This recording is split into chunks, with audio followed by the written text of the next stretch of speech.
the electoral system. We are allowed to have 2 elections, which is the ones that are coming up now in the 29th of May. And those elections, let me tell you, my friends, are looking at national and provincial elections. This is where you're going to elect a MP, a member of parliament. You are going to elect a member of the provincial legislature. You're going to get 2 ballots when you go and vote. Okay, so the voting is already been closed. So here's something interesting. 2.2 billion rand of the IEC's budget this year will be mainly used to prepare for the 2024 national and provincial elections. 1.2 billion rand for electoral matters, 258 million for outreach programs, 144 million for goods and services, 113 million for salaries, and 25 million rand for political party funding. DA, just relax. You are hypocrites, actually. Because in the Western Cape where you govern, you deploy your cadres. The most capable people are not necessarily running for political office, and that is a very sad commentary on the country. They had major corporations and they had this and that, but they are not running for political office.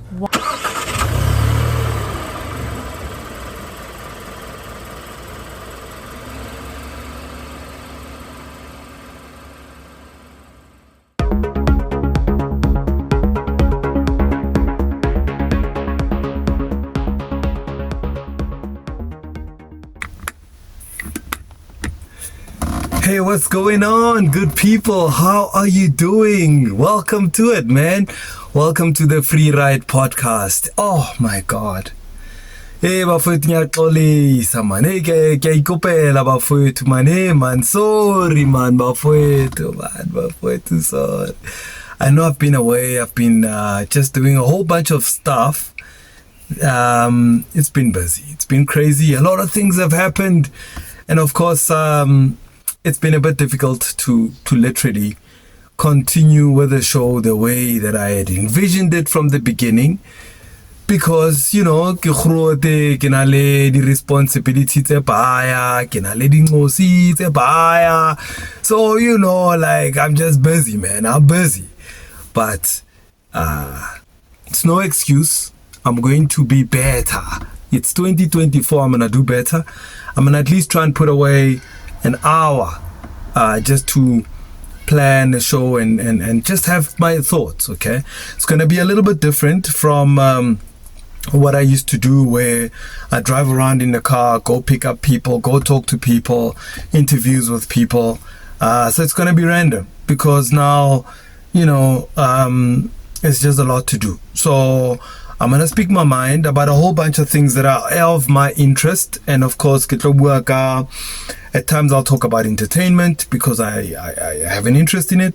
I will talk about media. I'll talk about social media. I'll talk about the economy. I'll talk about politics, and I'll talk about health and fitness. Okay, because maybe that's something that I really, really enjoy. But it's always tricky to talk about health and fitness matters because, people are very sensitive to such matters. People are very sensitive to matters of religion. So I try and stay away from religion, spirituality. I don't talk about those things. So let's see how it goes, man. It's 2024. I'll be doing a new responsibility now. I'm back in government, if you don't know. So I'll be assisting in the Council of Johannesburg, and I'll be assisting my councillors. So it's going to be busy, man. So anyway, let me let you know, man. I'm back this time around, and I want to talk about elections because elections are coming up on the 29th of May. So today's show is dedicated to the cost that it takes to actually have elections. And I'm also going to be talking about the number of people that have registered to vote. So big ups to you, people. You came out in big numbers, especially young people. The last time around, you came out in your big numbers. I'll be going through a lot of numbers this afternoon.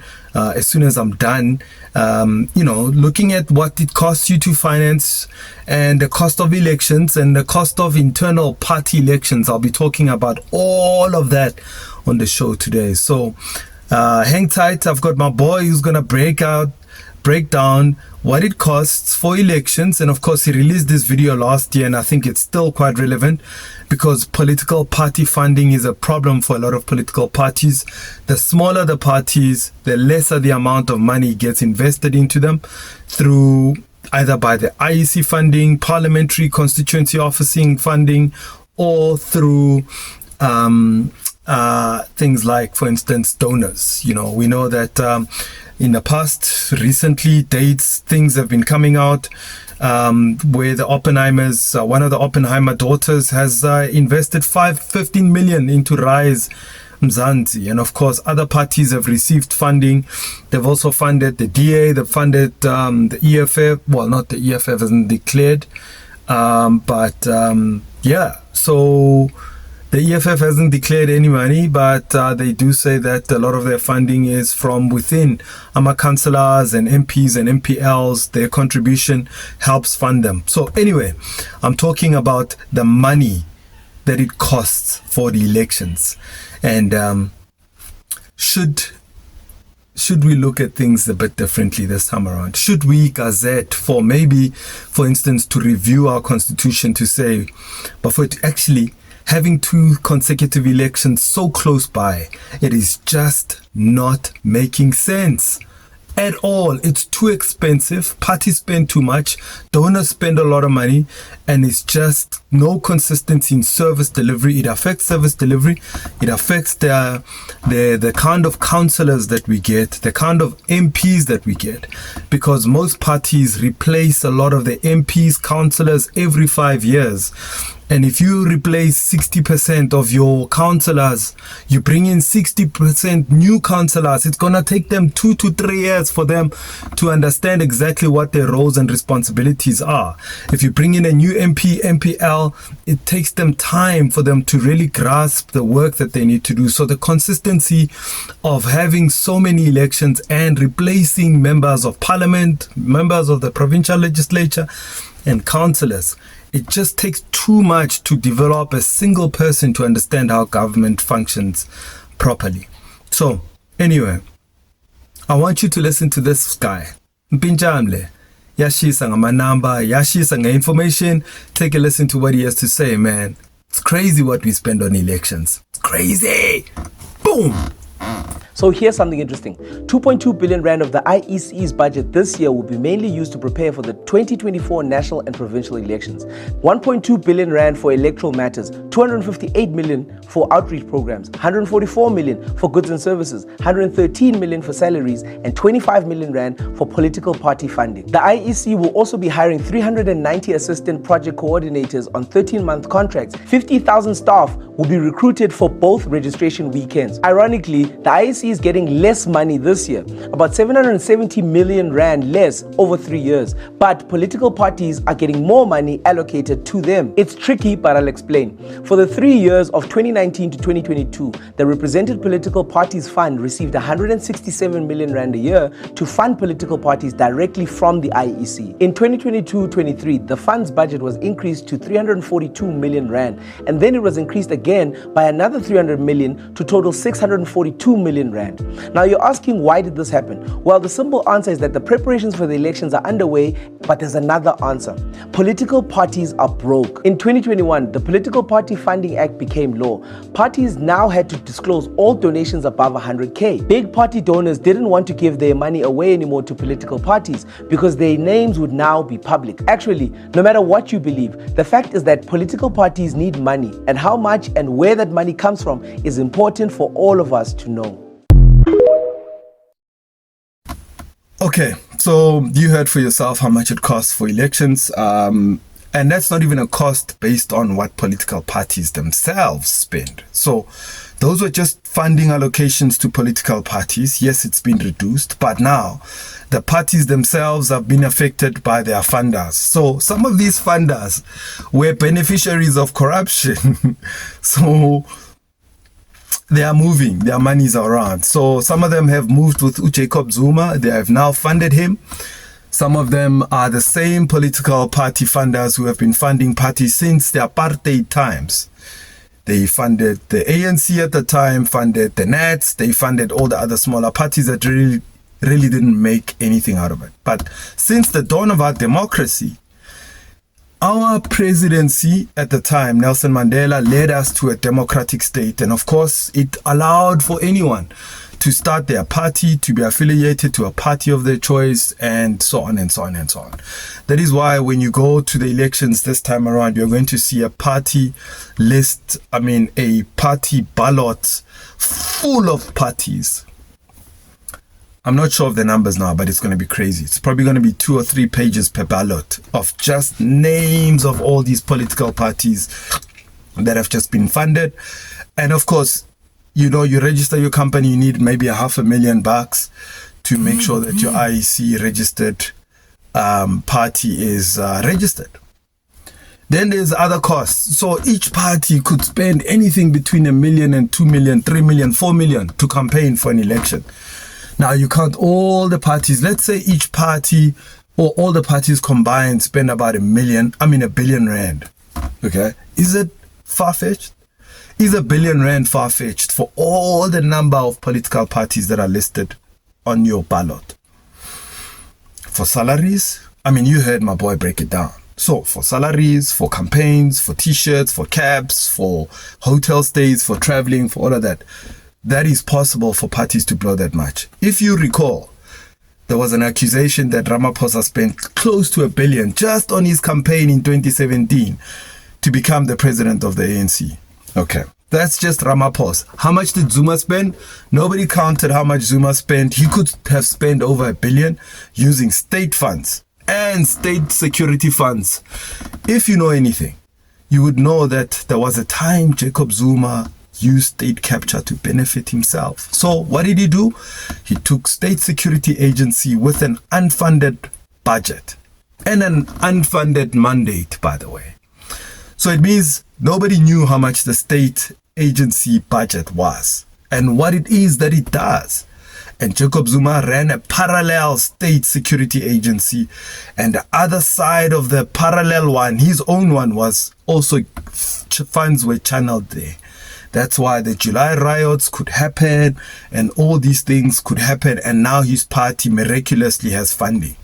But for it, Ariska Robala. That's how he made his money, and the money is still there. We don't even know if the guy has a bunker in his house. Konkandla.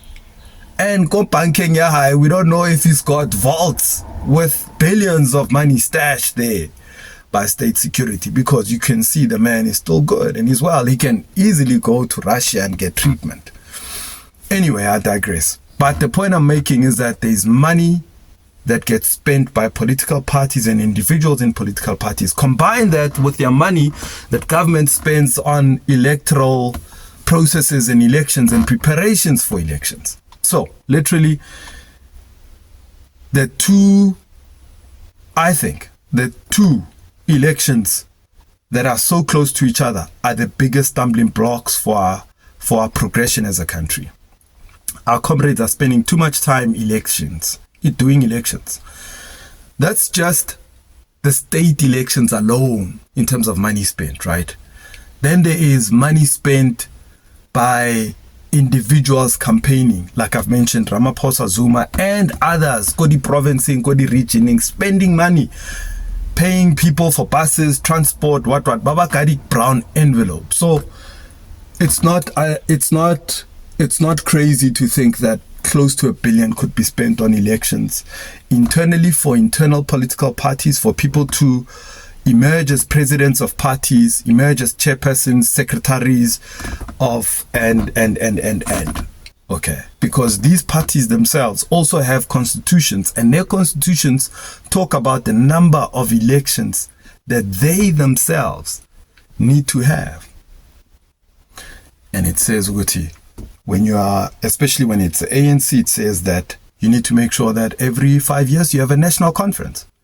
Every 3.5 years or 3 years, it's provincial elections, regional elections, zonal elections. And all of these are always making sure Gutama comrade ayagijima, running by Agoma PGMs, make sure their names are called, their names are being pushed and their names have been brought forward, and therefore they've been nominated. They are nominated as NEC members, REC members, provincial executive committee members, all of that stuff. So constantly in a 5-year period, comrades and leaders of all parties are running crazy, just trying to make sure that they secure their positions within the parties that they lead or what I form part of as part of their leadership. So they spend a lot of money on just elections.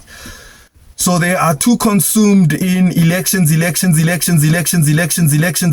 t-shirts, caps, t-shirts, posters, buses, billboards, flyers.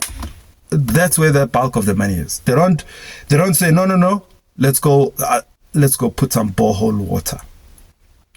Let's go and fix pit toilets in certain areas. Let's take our money and go and make sure that the school feeding programs are working. The kids have proper transport for getting from Emakaya to school. Where the bridges are completely messed up, what do they do to fix those bridges, fix the lives of the people? That's what political parties are not consumed by. The bulk of their budget spent given to them by the IEC, as per my brother said earlier, is spent on party bullshit nonsense, matlakala, literally, not in changing people's lives. Unfortunately, they don't fix toilets, they don't fix broken sewers, they don't fix water issues, they don't put boreholes in areas and wards where there's no water. They don't make sure that the water tankers that bring water to areas where there's no water, that water is clean. They don't spend time checking the quality and drinking and tasting that quality of water brought by the water tankers. They don't check to see, okay, rooftop solars, where are the problems? Where are the people where they cannot afford to buy those rooftop solars? Where do we start? Where do we roll them out? Where do we deal with security? Where do we deal with the issues of crime, the issues of infrastructure decay, infrastructure that's breaking, municipalities that are falling into the pieces? They are consumed by political party positions, and that's the majority of our leaders. Of course, there are some good ones, man. There are some good people out there. There are some people that are fighting a good fight. And of course, when the good men do nothing, the tsotsi, the bari take over. When good men say, no, we are going to the corporate sector. No, I'm going to study and become a professional. I want to be a doctor. I want to be an accountant. So they do nothing and they go into the corporate sector. And then they allow for political space to be competed amongst majority of people who don't have the skills, the love, the passion, and the thing, that driving thing for this country called patriotism. So, this is the second part of my video. So I'm going to take a break because I want you to hear what the IEC has to say, because the elections are around the corner. Are they ready?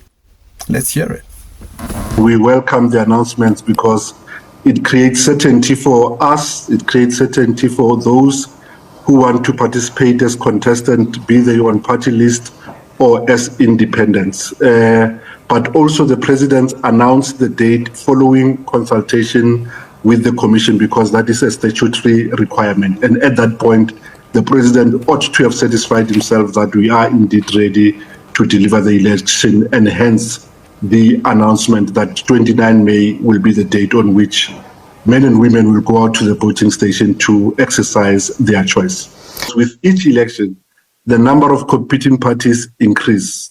For this election, we will also have independent, and their numbers are still indeterminate because candidate nomination is yet to open. Once we finalize candidate nomination, we will be able to print in the immutable window period that we have to print ballots and make them those available first in our missions overseas for those who will be voting abroad, but more importantly to those who will be voting in the country. All right, man. So this is the last part of my segment of the Free Ride podcast. All right. So I'm going to do something here.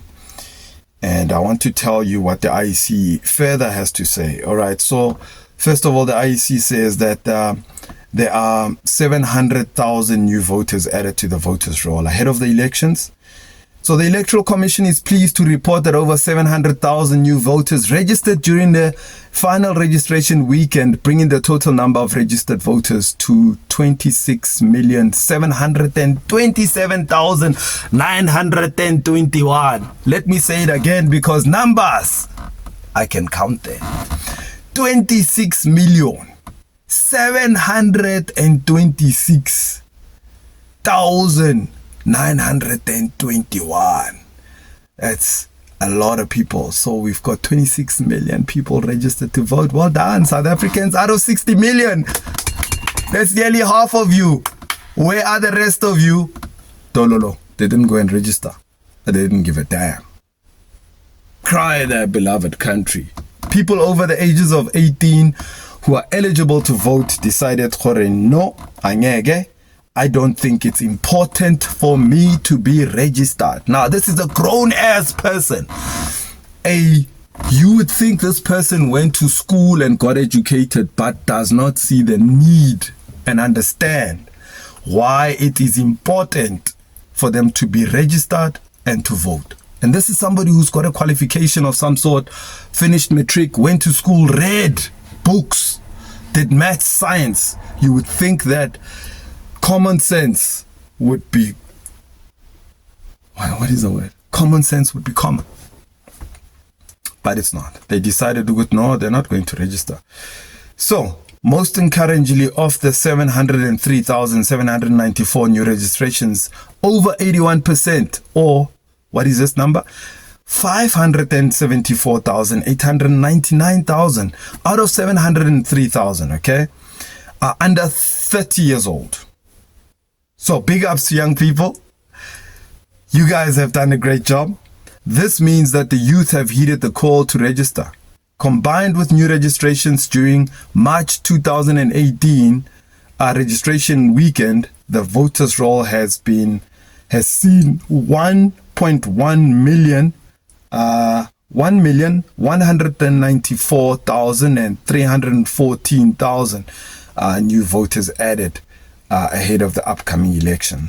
Of these new voters, 52% are women and 48% are men. As usual, mewangwana otshwara thipa mo bogaleng. It is women who get up. It is women who go and register to vote. It is women who go and become party agents. It is women who go and assist and become volunteers, go IEC. While the men are sitting and drinking alcohol in their majority. In our majority, will be drinking on that day. Nearly half, 49.2% are aged between 20 and 29%. This is very good, very good. And then 18 to 19% makes up 5.9% are aged between 16 and 17%. Okay, so let me read that again. Of these new voters, 52% are women, 48% are men. Nearly half, which is 49.2%, are aged between 20 and 29. Okay. Between the 26.6% of these voters are aged between 18 and 19 years. 5% of these voters are aged between 16 and 17. So well done to the young people.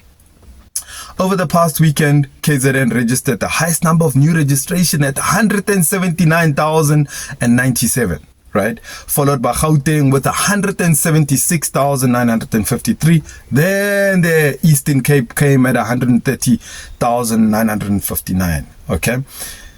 So in terms of the total voters roll, Gauteng has the most registered voters with 6,366,629 voters, right? Followed by KZN with 5,525,222, right? Which is 20.7%. Eastern Cape at 3 million. Western Cape at 3 million. Limpopo at 2 million. Mpumalanga at 1 million. Northwest at 1.7, Free State at 1.4, Eastern Cape at 6, Northern Cape at 625,000, right? So those are the numbers, all right? So over 50%, if over 50,000 voters used online click and check to confirm the facility and to update their address over the weekend. And over 265,000 have used the facility ever since it was introduced in 2017. I'm one of those, right? But I've also walked in to check, even though I knew that I was there, all right? So big ups and well done to you, South Africans. I salute you. Ke le ntshela dikuana, ke le shapa ka tsone, ha nkebe ke tshwere mogatla wa pere le metsinyana nang le di chemical nyana tse ding tsa setso. Ne ke tlo tsenya mogatlo ka mogare ka mo ebe go fudua yana ebe ke le betsa yana mo ka mogatla wa pere mo tlhogong mo sefatlhogong mo mokokatleng mo maragong ke le rapediso ke re well done to you South Africans for registering to vote. So the next one is for you to get out and vote, all right? Vote, vote, vote. You got to look at a couple of things, okay? So the EFF, they've got 260 pages of a manifesto. I don't know how many of you are going to read it. It's a long manifesto. But of course, Junius is an academic now. He was no longer, he was a woodworker, and now he became an academic, right? So he wanted more text. And so the ANC's got, the DS got 60 pages of a manifesto. The ANC has got 59 pages of the manifesto. So you might want to read them, or maybe you don't want to. So what are you going to base your choice of voting for? Maybe you're going to look at the track record of the political parties. Maybe you're going to listen to the leaders of the political parties. What are they saying? How are they addressing issues or speaking to the issues that affects you the most?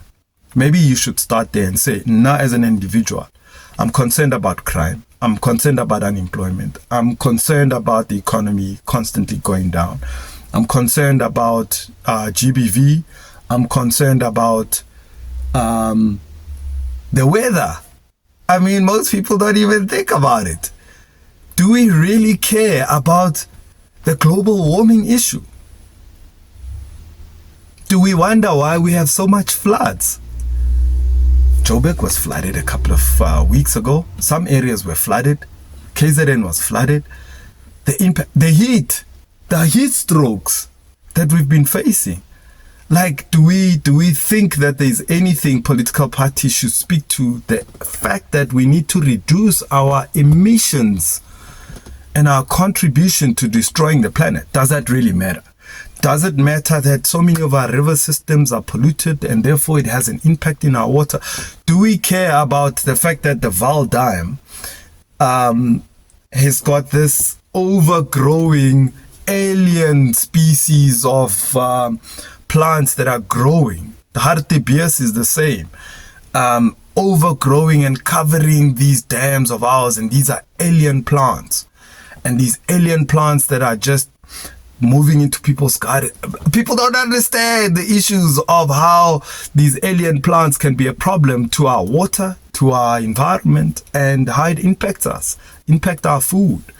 Do we care about our agreements, international agreements, such as the AGOA agreements, the fact that we're getting so much chicken from the US and other products, genetically modified food, such as seeds that we eat, and all that type of stuff. Do we really care? Do we care about infrastructure that gets damaged by the people we see damaging our infrastructure?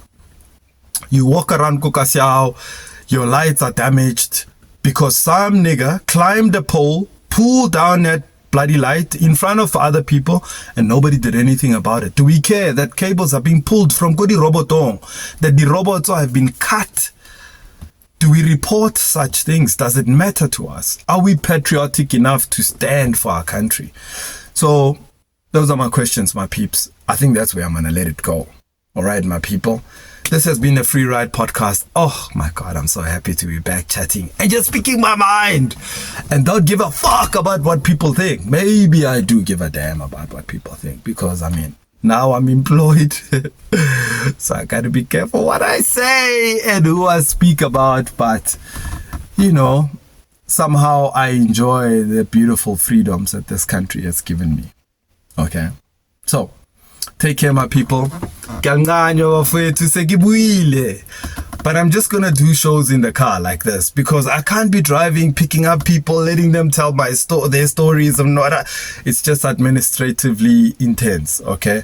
And then check out the other podcasts that I'm gonna be doing as well on the sides. And of course, my responsibilities have just gone up and it's gonna go up. So I'm gonna keep the Free Ride podcast very simple. I'm gonna talk my mind. And of course, if you like the content, thank you for joining in, man. And if you don't like it, listen, there's no worry off my back. I'm really not chasing numbers. I'm not chasing likes, shares, comments, all of that stuff. I'm just expressing what I'm thinking at this time.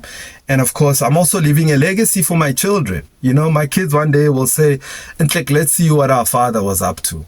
What was my father fighting about? What was the struggles my dad was fighting about? And then when they go to all my social media platforms, was it, hey, my grandfather,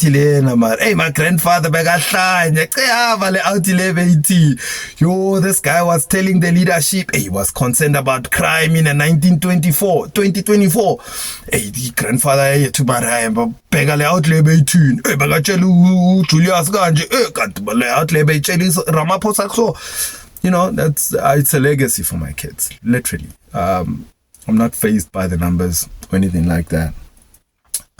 So it's all good. I'm going to continue. I've also met a lot of new haters along the way. Can you believe it? They were friends. I brought them in and now they're my enemies, man, because things went sour. But, you know, we don't mind, man. I don't have no enemy. Bro, I might be theirs, but they're not my enemy. Because they are not going to be the burden that I'm going to cross. And they are not going to be a burden that I'm going to carry on my back. So, anyway. And be good and be kind to yourself and be truthful to yourself. To yourself. And I'm not saying other people. Because you'll be disappointed. Alright. Sharp. Drink lots of water. Eat lots of fruit. Exercise every day. And I mean it. Do it.